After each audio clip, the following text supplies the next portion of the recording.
আসামের পর এবার বাংলাতেও বাঙালিকে শুনতে হলো বাংলাদেশি তকমা। 20শে জুলাই দুপুর 3:30 নাগাদ নিজের বান্ধবীকে ট্রেন ধরাতে গেলে কাঁচরাপাড়ার এক যুবক ও তার বান্ধবীকে হেনস্থার শিকার হতে হয় কাঁচরাপাড়া স্টেশনে। অভিযোগকারী যুবক প্রীতম ঘোষাল জানান, আজ দুপুরে তিনি তার বান্ধবীকে কাঁচরাপাড়া স্টেশনে ছাড়তে এলে দুই হিন্দিভাষী যুবক দাবি করে তারা রেল পুলিশের কর্মচারী এবং অভিযোগকারীও তার বান্ধবীকে নানাভাবে হেনস্থা করা শুরু করে। অভিযোগকারীর বান্ধবীকে প্রথমে কটূক্তি করা হয়, তারপর তাদের দুজনকেই তাদের আইডেন্টিটি কার্ড দেখাতে বলে ওই যুবকেরা।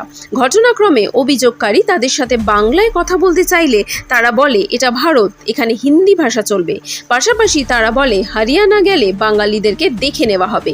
এই ঘটনারই প্রতিবাদে আজ বাংলা পক্ষের তরফ থেকে কাঁচরাপাড়া স্টেশনে একটি বিক্ষোভ কর্মসূচি করা হয় এবং কাঁচরাপাড়া জিআরপির কাছে ডেপুটেশন জমা দেওয়া হয় এ বিষয়ে।